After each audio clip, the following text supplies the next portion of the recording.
വിശുദ്ധ മത്തായി എഴുതിയ സുവിശേഷം അധ്യായം 2 വാക്യങ്ങൾ 13 മുതൽ 18 വരെ. ഈജിപ്തിലേക്കുള്ള പലായനം. അവർ പോയിക്കഴിഞ്ഞപ്പോൾ കർത്താവിന്റെ ദൂതൻ സ്വപ്നത്തിൽ പ്രത്യക്ഷപ്പെട്ട ജോസഫിനോട് പറഞ്ഞു, എഴുന്നേറ്റ് ശിശുവിനെയും അമ്മയെയും കൂട്ടി ഈജിപ്തിലേക്ക് പലായനം ചെയ്യുക. ഞാൻ പറയുന്നതുവരെ അവിടെ താമസിക്കുക. ഹെറോദേസ് ശിശുവിനെ വധിക്കാൻ വേണ്ടി ഉടനെ അന്വേഷണം തുടങ്ങും. അവൻ ഉണർന്ന് ശിശുവിനെയും അമ്മയെയും കൂട്ടി ആ രാത്രി തന്നെ ഈജിപ്തിലേക്ക് പോയി. ഹെറോദേസിന്റെ മരണം വരെ അവിടെ വസിച്ചു. ഈജിപ്തിൽ നിന്ന് ഞാൻ എന്റെ പുത്രനെ വിളിച്ചു എന്ന പ്രവാചകനിലൂടെ കർത്താവ് അരുൾ ചെയ്തത് പൂർത്തിയാകാനാണ് ഇത് സംഭവിച്ചത്. ജ്ഞാനികൾ തന്നെ കബളിപ്പിച്ചെന്ന് മനസ്സിലാക്കിയ ഹെറോദേസ് രോഷാകുലനായി.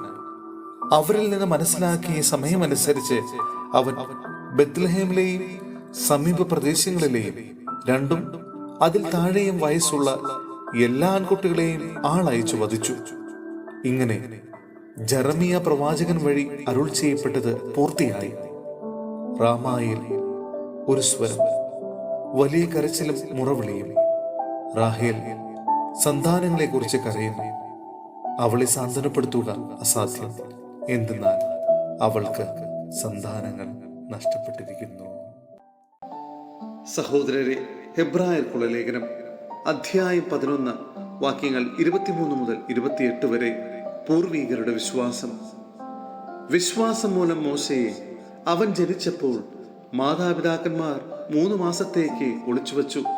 എന്തെന്നാൽ കുട്ടി സുന്ദരനാണെന്ന് അവർ കണ്ടു. രാജകൽപ്പനയെ അവർ ഭയപ്പെട്ടില്ല. മോശ വളർന്നു വന്നപ്പോൾ ഫറവോയുടെ മകളുടെ മകൻ എന്ന് വിളിക്കപ്പെടുന്നത് വിശ്വാസം മൂലം അവൻ നിഷേധിച്ചു. പാപത്തിന്റെ നൈമിഷിക സുഖങ്ങൾ ആസ്വദിക്കുന്നതിനേക്കാൾ ദൈവജനത്തിന്റെ കഷ്ടപ്പാടുകളിൽ പങ്കുചേരുന്നതിനാണ് അവൻ ഇഷ്ടപ്പെട്ടത്. ക്രിസ്തുവിനെ പ്രതി സഹിക്കുന്ന നിന്ദനങ്ങൾ ഈജിപ്തിലെ നിധികളേക്കാൾ വിലയേറിയ സമ്പത്തായി അവൻ കരുതി.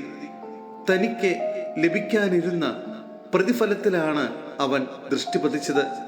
രാജകോപം ഭയപ്പെടാതെ വിശ്വാസത്താൽ അവൻ ഈജിപ്ത് വിട്ടു. അദൃശ്യനായവനെ ദർശിച്ചാലെന്ന പോലെ അവൻ സഹിച്ചു നിന്നു. ആദ്യജാതന്മാരെ കൊല്ലുന്നവൻ അവരെ സ്പർശിക്കാതിരിക്കുന്നതിന് വിശ്വാസത്തിൽ അവൻ പെസഹ ആചരിക്കുകയും രക്തം തളിക്കുകയും ചെയ്തു.